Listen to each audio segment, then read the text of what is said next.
Oh, this is all a surprise for me. For me, by the way, this is all Serena's baby, and it's a sequence of quotes from some of the incredible Black African Caribbean women we've had on the show who are representing their industry. Here we go. Let's take a look. Biggest challenge of your career so far? Choosing my well-being, Oh, redefining success. oh, there's more to there. There's more there. This is not a quick one. That was a deep one. We'll come back to that in the next interview.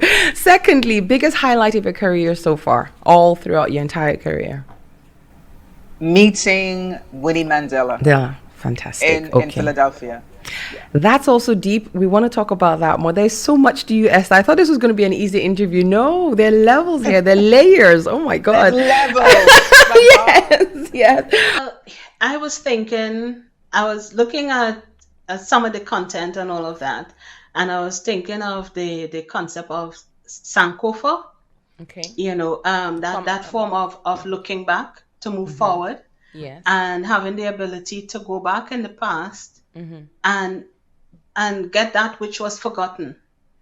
And that's one of the beauty of this film festival, because it's going back into the past.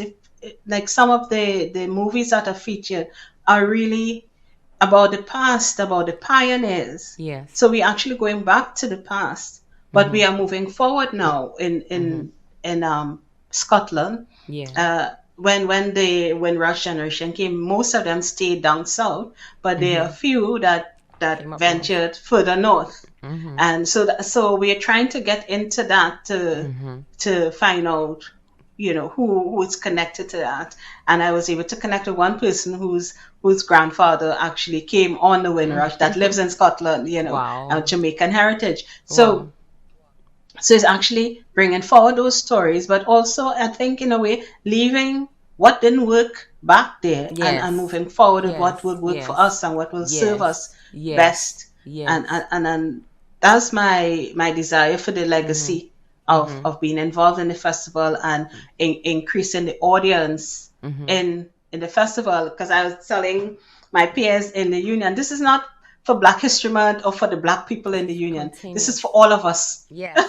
Watch. Everybody watch. Everybody. Peace is a value that should be invested in, and peace is a capacity that can deliver gains. And like every other capacity, it needs to be.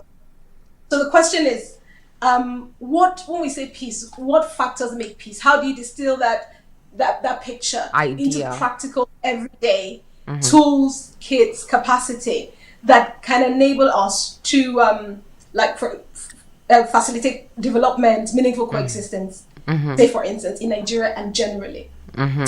Yeah, so I started looking at the health analogy. I saw Thankfully, that. in peace and the peace is already now established as peace and conflict studies is now established as an academic field. Yeah. Yes, So, it is. thankfully, we already have a precedence of using the health analogy. Yes. So I've used the health analogy like I did in my book. Yeah. You don't eat and stay healthy right now if you're not sick. Your first instinct when you eat and take care of yourself is not so that I won't be sick. It's so that I can go to work strong, so that I can take care of my children. So why should we focus peace on let's have peace so that we don't fight? That's an element of it. Right. But however, because the value of peace has been directly linked to violence prevention or conflict, what happens is when there's no threat of violent conflict, it's almost impossible to get the political will or the funding to undergo thing. So this book was a way of identifying peace, the factors that make for peace, identify the output and the benefits, the values that come that have nothing to do with violence prevention, so that we are willing to invest in peace in areas like Calabar, areas that are not the Northeast, even in the absence of the threat of violence. Yeah. Right. Wow. To me, it's more of a calling than a job. I always say that it's been a calling more than a job. And you're quite passionate about, women in music, women in the creative industry, women in general, women's empowerment in general. So Yes. and you founded Women of Works. So what exactly is Women of Works? And Back then when I started being in the entertainment industry, a whole lot of women. I found myself that I'd be just one woman sitting in a room full of men. Men. The industry was so male dominated, even in terms of leadership.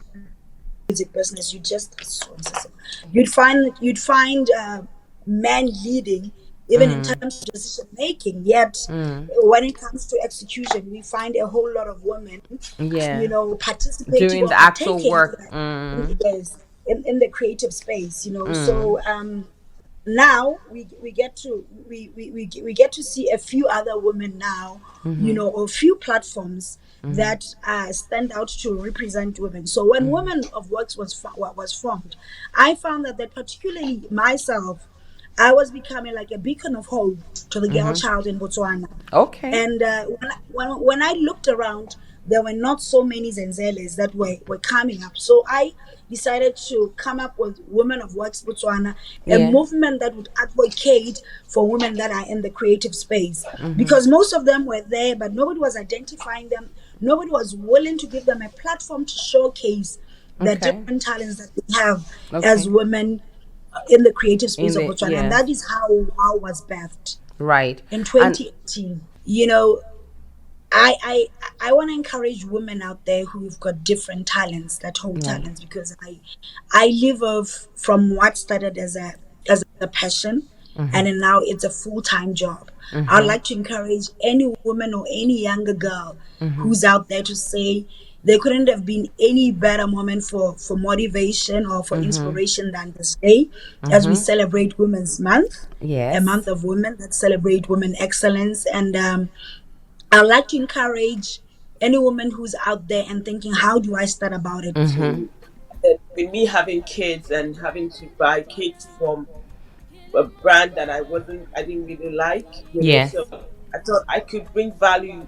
Right. I could add more to people by doing this, and that was how a bath tutorial. It just started with me thinking, okay, I could do more than what I'm getting. Yes. And I started it. Fantastic. And is it a storefront? It's from the house? It's from the home, or is it a storefront? It's a home bake. With delivery. Business. Okay. But it's doing amazing. Well, I like when people say my business is doing well. That's great. Because we're doing lots of for stories of women, stories of governments, politics, all that.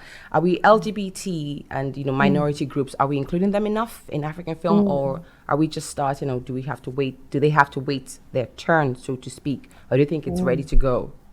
Oh no, it's ready to go. It's been ready to go. The work is being made. Of course, we need to be mindful that for many of these filmmakers and actors, it's dangerous. Their lives are in danger.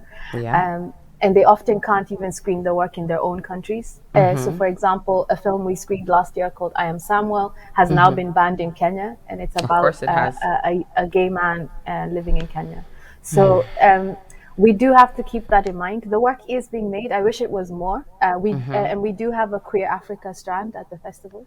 But in terms of thinking broader, yes, we have a deaf audience. We think about women as well. We have a Women in Focus strand, which is all films directed by women or written by women.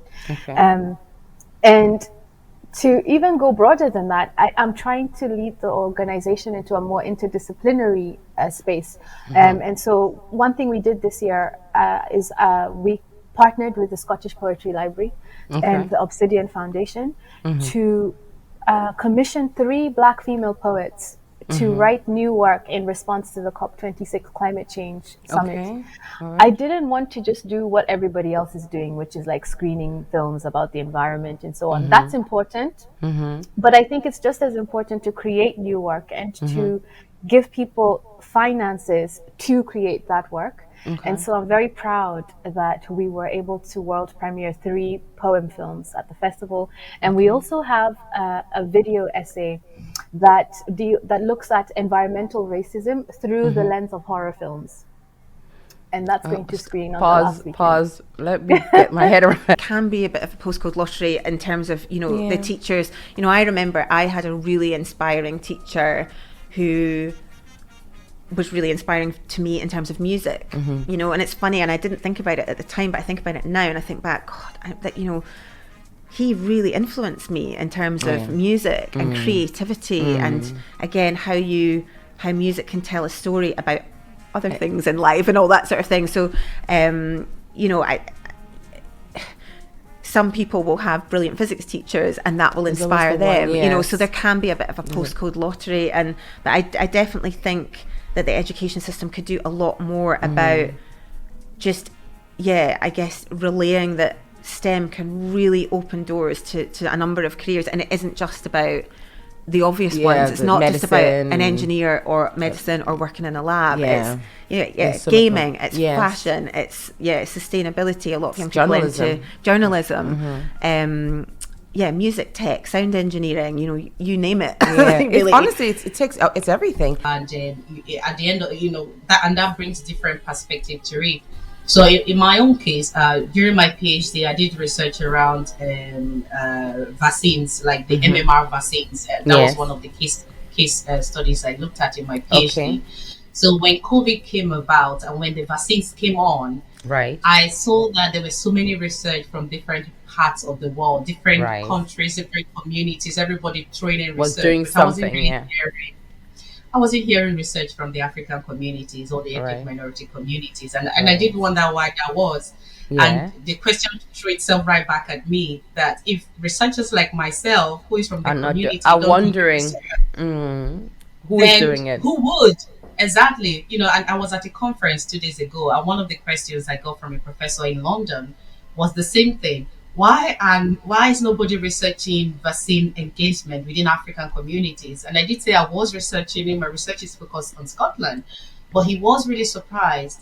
And this is a call to all Africans in academia. You know, you owe it to your community, because you know one of the biggest means of discrimination or disadvantage in the community is when there is little or no scientific understanding of information. Or community. If the government don't have an understanding of what our needs and priorities are, how would they invest in it? And what we have to be, I think, especially as Black people in the diaspora, what we have to be really careful about is making sure, and obviously this is a very self-serving comment, but that we show up for films like Queen of Glory, and vote with our buying a ticket, right? And like telling us. That's the bottom. It's all about the bottom line when it comes to the accounting. It's just going to be like, did this film draw an audience to this movie theater? And if so, then I'm going to program another film like that to come to my movie theater next time someone makes one. And therefore, it's a full cycle, you know? That means that there will be more resources available to another filmmaker, a diasporan filmmaker, the next time around, you know? Like, they won't have to fight as hard as I did to get funding, to get recognition, to kind of get the film completed. So, I mean, so the answer is yes, but only if we support each other, you know, only if we buy tickets to events and theatrical. This is Jambo Radio,